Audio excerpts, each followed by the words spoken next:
This is not a troop carrier. This is a coffin for 8 men, built around a bomb. A soldier climbs inside. He sits on a narrow, thinly padded bench. He leans back, expecting cold steel.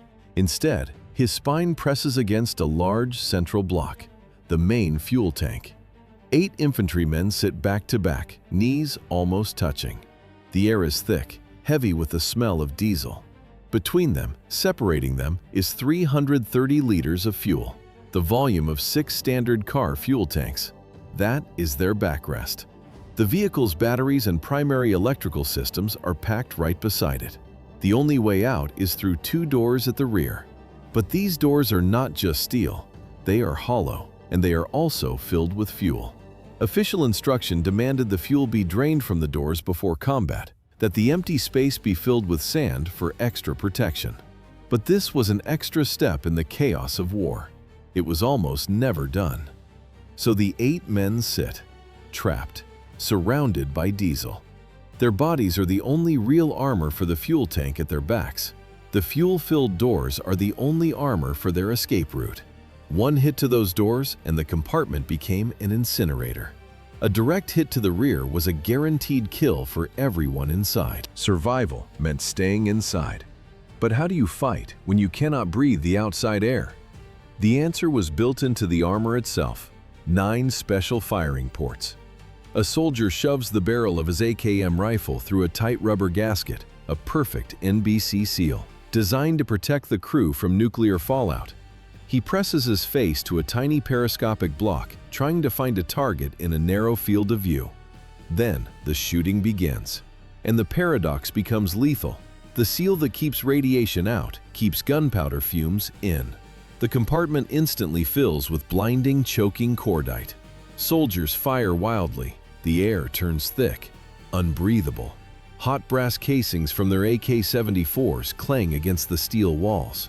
They bounce from helmet to helmet in the suffocating darkness. The system designed for atomic survival turned the fighting compartment into a gas chamber. 4 ports on each side of the hull. The ordeal in the troop bay was shared, but for one man, the hell was solitary. His post? A tiny one-man turret, a steel coffin pressed against the main fuel tank, and his primary weapons system was a contradiction. To reload his anti-tank missile, the gunner had to open a small hatch above his head. A single action. The entire vehicle's nuclear, biological, and chemical seal broken. The core design principle sacrificed for a single rocket. His main gun was another paradox. On paper, the 73mm Grom cannon could kill any NATO tank. In reality, its shells flew wild. A carousel autoloader fed the weapon, a metallic clank as it cycled through 40 shells. Right in front of the fuel tank the infantry leaned on. A fatal design. Then there was the AT-3 Sagar missile itself. Firing it was an act of impossible concentration. The gunner's eye pressed to the sight. He launches the rocket. Now he has to fly it, guiding it with a tiny, crude joystick. For up to 20 seconds, he must stay perfectly still, tracing the target, while the world explodes around him. An eternity under fire. The Grom cannon had no stabilizer. Firing on the move was a fantasy. Past 500 meters, accuracy simply ceased to exist. This arsenal of failures was not an accident. It was the brutal, logical outcome of a military demanding the impossible. Why did engineers try to cross a tank with an armored bus? Because the Soviet Army needed a completely new class of vehicle. The requirements were a paradox. Nuclear protection, full amphibious capability, armor to stop cannon fire, space for 8 soldiers, and it had to be cheap. They were describing a hybrid, part light tank, part armored personnel carrier. Multiple designs were submitted. Only one achieved the impossible. A prototype called Object 765. Its solution broke a sacred rule of Soviet tank design, where the engine was always hidden in the safe, armored rear. The driver and commander sat in tandem on the left, a choice that freed the entire back of the vehicle for the infantry. Troops could now exit through 2 rear doors, using the machine's own body as a shield. The gunner remained alone in his turret. The driver sat isolated up front. To make it all fit, the engineers placed the massive engine in the front right of the hull. To understand the brutal logic of this machine, you must go back to the years after the Second World War, back to a problem that was killing Soviet soldiers. The scene is always the same. Men packed into the back of an open truck, the jarring rattle of the unarmored bed, the engine roaring as it drives them straight towards machine gun fire. There is no armor, only canvas flaps and thin steel between a soldier and a bullet. In the post-war era, this was the infantry's battle taxi, a coffin on wheels. But for the generals, there was an even greater crisis, a crisis of speed. Soviet doctrine was built on the armored spearhead, tanks charging deep into enemy lines. But the infantry, riding on wheeled trucks like the Gaz-63, could never keep pace. On paved roads, they could follow. On the broken, cratered earth of a battlefield, they bogged down. The armored fist would punch through, and its infantry would be left behind, helpless. The tanks always outran their men. The infantry fell behind, left in the dust of the tanks. The Soviet answer was meant to be simple: put them in an armored box, a concept that birthed the doctrine of the battle taxi. The vehicle delivers men to the edge of the fight.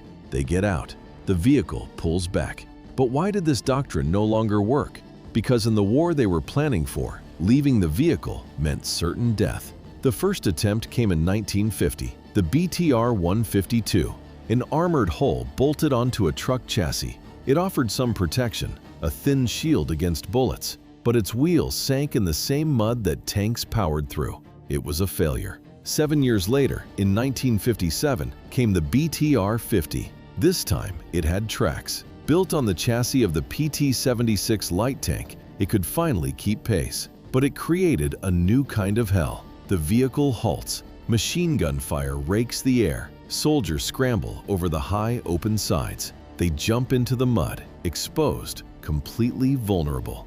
In 1960, the pendulum swung back to wheels. The BTR-60, a massive 8-wheeled machine. For patrolling occupied roads, it was ideal. But for a cratered battlefield, its wheels were a death sentence. All of these early machines shared a fatal flaw. The detail is in the design. The early versions had no roof. Soldiers could hear the whistle of shrapnel over their heads. Any airburst shell would kill everyone inside. These were not fighting vehicles. They were coffins on tracks. They were a dead end, a failed branch of evolution. Their purpose was their weakness. They were designed only to deliver men to the edge of the battlefield. The very definition of the battlefield was about to change. The Soviets were not preparing for another trench war. They were preparing for the end of the world. In Central Europe, NATO was outnumbered drastically. Soviet tanks, artillery, and infantry held a crushing advantage. NATO's answer was not more men. It was tactical nuclear weapons, the great equalizer. Soviet command expected the first hours of a European war to turn the continent into a radioactive wasteland. In that reality, old tactics were a death sentence. A battle taxi was useless. Stepping onto contaminated ground was suicide. This nuclear assumption forged 3 ironclad requirements for a new vehicle. 3 rules for survival at the epicenter. First, absolute protection. The vehicle had to be hermetically sealed with overpressurized NBC filtration, a moving fortress against an invisible poison. Second, lethal autonomy. Massed formations were just a convenient target for a nuclear strike, so every single squad needed its own fire support, something powerful enough to kill tanks and bunkers. Third, the infantry had to fight and win from inside their steel shell, without ever opening a hatch. The Great Nuclear War never happened, but the machine designed for it was already built, and this perfect, sealed capsule for the apocalypse drove straight into the mud and chaos of a conventional war. December 1979. The Soviet Army drives into Afghanistan. Their workhorse? The BMP-1. The promise of a protected, mobile weapon for a new age of war died in those mountains. Soviet soldiers gave the machine a new name, Bratskaya Mogila Pehoty, the Brotherhood Grave of Infantry. The vehicle was a death trap, RPGs were the executioner. 95% of hits penetrated the armor. Any hit, from any angle. Why did 95% of hits end in death? The shaped charge jet burned through the armor and unerringly found the fuel tank. A superheated stream of molten metal, 3,000 degrees Celsius hot, sliced into the crew compartment. It hit the diesel fuel. The fuel vaporized, an instant inferno. The smell of burning diesel and melting steel filled the sealed capsule. Seconds later, the ammunition cooked off. The entire vehicle and everyone inside was gone. Mines were another nightmare. The vehicle's sloped hull guided them directly under the driver.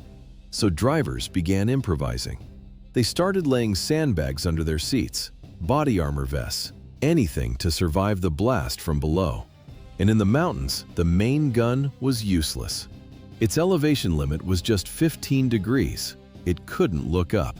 It couldn't engage Mujahideen fighters on the ridges above. The convoys were helpless targets, trapped in the valleys. Crews tried to adapt, but the machine's fatal flaws were built into its steel. So drivers kept laying sandbags, body armor, and steel plates under their seats, hoping to survive another day. But their hope was forged in a lie. Every death in the mountains was a pre-signed contract, an engineering decision made years before the first shot. The design began with the armor. 33 millimeters of frontal steel, sloped at an extreme angle. The sides were thinner, 14 to 19 millimeters. That cold steel gave the crew a false sense of security. It was a lie. The machine's silhouette was low, under 2 meters tall, great for avoiding fire, terrible for the men inside. The cramped space forced a compromise, cutting troop capacity from 8 soldiers down to 6. All these sacrifices were made for a single purpose. Engineers demanded 65 kilometers per hour on roads to keep pace with main battle tanks. They demanded a vehicle that weighed only 13 tons. Protection was the trade-off. A 13-ton compromise. A coffin on tracks. But on Red Square in Moscow, this machine projected absolute power. NATO generals watched the parade footage. They went cold. How did the West respond to this display? By accelerating the frantic launch of their own programs. The German Martyr, the American M2 Bradley. But the terror was fueled by more than just design. It was fueled by industrial scale.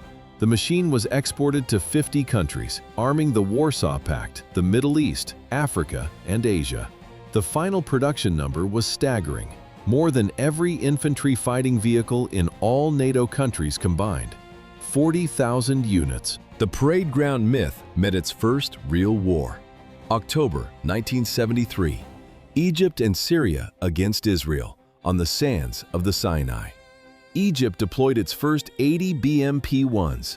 Initially, the vehicle was a triumph. It glided over salt marshes where tanks bogged down. It swam the Suez Canal. Its missiles tore into Israeli armor during the opening days. The design seemed to work, but the problems appeared fast. The main gun was a liability. Effective range, just 500 meters. Its low-velocity shells drifted in any crosswind. Firing on the move was impossible. The armor was paper-thin. The sides and rear couldn't stop Israeli 50-caliber machine gun fire. The deadliest enemy, however, was not Israeli fire. It was the sun. Inside the steel hull, there was no air conditioning. 15 minutes in the open, the temperature soared past 55 degrees Celsius. The inner metal became too hot to touch. It was a rolling oven. Crews faced an impossible choice: suffocate in the heat or risk death outside. They chose air. Top hatches were thrown open, even in the middle of combat. A desperate gasp for oxygen. This act of survival became a death sentence. The open hatches were perfect funnels for machine gun rounds and shrapnel from airburst shells. The vehicle was killing its own men. After the war, the Kremlin dispatched its best engineers to Syria. Soviet technical teams traveled to the battlefields to collect the grim combat data. The reports from Syria confirmed a design catastrophe. In the original machine, the commander sat directly behind the driver. One mine, one explosion, 2 key crew members gone. By 1974, the answer was ready: the BMP-2. It brought a new 2-man turret, moving the commander out of the hull and up beside the gunner. The death tandem was broken. What did this new turret truly offer?